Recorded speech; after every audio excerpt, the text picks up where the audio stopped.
Dans une région où les tensions sont à leur comble, la situation en Ukraine ne cesse d'évoluer, et aujourd'hui, nous vous emmenons au cœur de l'action.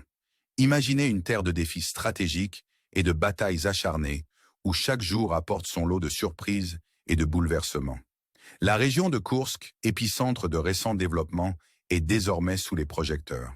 Les troupes russes ont réalisé des avancées significatives, et la ville de Sudzha, un emplacement stratégique crucial, est désormais entièrement libérée par les forces russes. C'est un tournant majeur du conflit, une victoire éclatante pour l'armée russe, qui a réussi à capturer une ville sous contrôle ukrainien depuis août 2024. La 11e brigade, avec ses parachutistes, a joué un rôle central, sécurisant le centre-ville et hissant fièrement le drapeau russe. Mais l'offensive russe ne s'arrête pas à Sudzha. Sur le front nord-est, des progrès significatifs sont réalisés, rapprochant les forces russes de la ville de Kramatorsk. Sur le champ de bataille, la dynamique est intense, l'information circule rapidement, et il est crucial de vous tenir informé. La récente capture de Kazacha-Alnia, ainsi que des localités voisines telles que Magniova et Dimitrov, a permis aux troupes russes d'approcher les faubourgs nord de Sudzha. La situation est fluide, l'armée russe avance, continuant de consolider son emprise sur les régions stratégiques. Cependant, notre attention reste fixée sur la région de Koursk, où la marée de la bataille a tourné de façon spectaculaire. Les récents succès de l'armée russe ont conduit à la capture complète de Sudzha, une victoire confirmée par divers médias.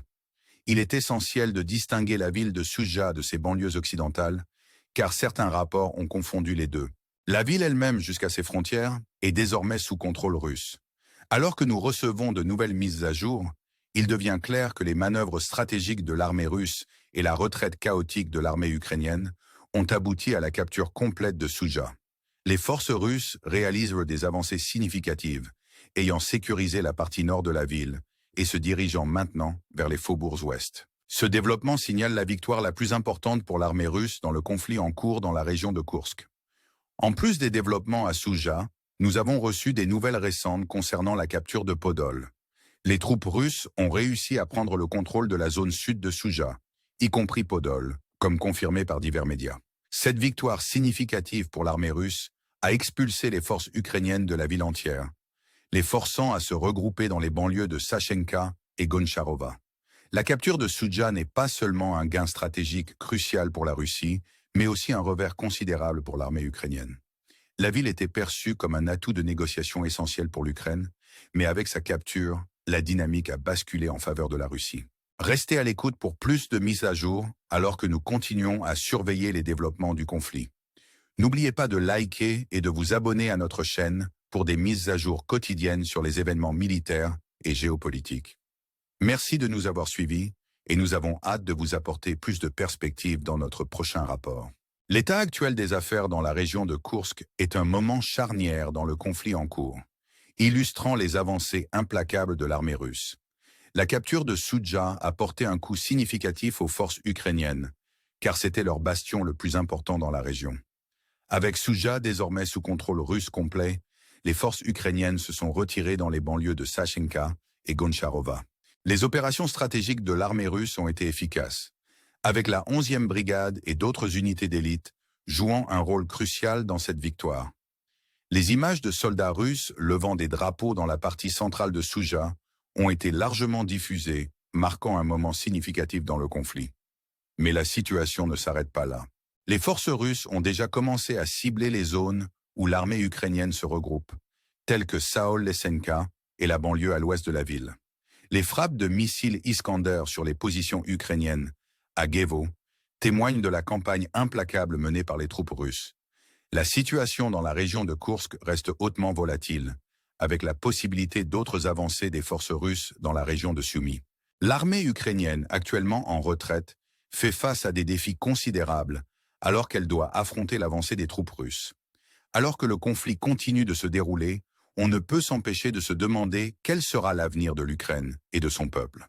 Quel sera le dénouement pour un pays pris sous le feu croisé de cette bataille en cours? Comment la communauté internationale va-t-elle réagir à ces développements? Et quel rôle les puissances mondiales joueront-elles pour façonner l'avenir de cette région troublée? Ce sont des questions qui restent en suspens. Merci de nous avoir rejoints dans ce voyage alors que nous naviguons à travers la complexité des événements militaires et géopolitiques. Si vous avez trouvé ce rapport enrichissant, veuillez liker et vous abonner à notre chaîne pour rester informé des dernières mises à jour. Nous apprécions votre soutien et avons hâte de vous apporter une couverture plus complète dans notre prochain rapport. Restez à l'écoute et prenez soin de vous jusqu'à notre prochaine rencontre. L'évolution de la situation dans la région de Koursk est un témoignage des dynamiques en rapide mutation sur le terrain. Les opérations réussies de l'armée russe ont laissé les forces ukrainiennes dans le désarroi, les forçant à se regrouper dans les banlieues de Sachenka et Goncharova. La capture de Podol et des zones adjacentes au sud de Souja a encore solidifié le contrôle russe. Alors que les troupes russes continuent de sécuriser davantage de territoires, les forces ukrainiennes luttent pour maintenir leur position. En nous déplaçant vers d'autres régions, des développements significatifs se produisent également sur le front de Kharkov. Les troupes russes ont fait des avancées dans la zone sud de Sarob, près de la rivière Oskil, se préparant potentiellement à une nouvelle traversée vers la zone ouest de la région de Kharkov. Cela suggère que le conflit est loin d'être terminé et la situation reste fluide et précaire. Dans le sud-ouest du Donbass, l'armée russe a fait des progrès pour contrôler la région. La capture de Dnipro Energy, située au nord de Skotny, est une étape critique dans la stratégie de l'armée russe pour consolider le contrôle sur l'ensemble de la région. Avec la capture de la partie centrale de Souja, les forces russes ont sécurisé une victoire significative, repoussant l'armée ukrainienne dans les banlieues de Sachenka et Goncharova. Des images de soldats russes levant des drapeaux à Souja ont été largement diffusées, démontrant l'étendue de leur contrôle. Cette victoire est effectivement un coup dur pour l'armée ukrainienne, qui espérait utiliser la région de Koursk comme monnaie d'échange lors des négociations. Certains médias avaient même spéculé que l'Ukraine avait l'intention d'échanger le contrôle de Koursk pour la centrale nucléaire russe de Zaporojye. Cependant, la capture complète de Souja par les forces russes a considérablement modifié la dynamique et la possibilité d'un tel échange semble désormais éloignée. Alors que l'armée russe poursuit ses opérations, la situation reste fluide, avec des bombardements en cours dans des zones comme Saol-Lesenka et Gouyo. Les forces ukrainiennes, en état de panique, tentent une retraite chaotique, mais restent sous surveillance constante par les drones russes. L'issue de ces développements aura un impact significatif sur l'avenir du conflit.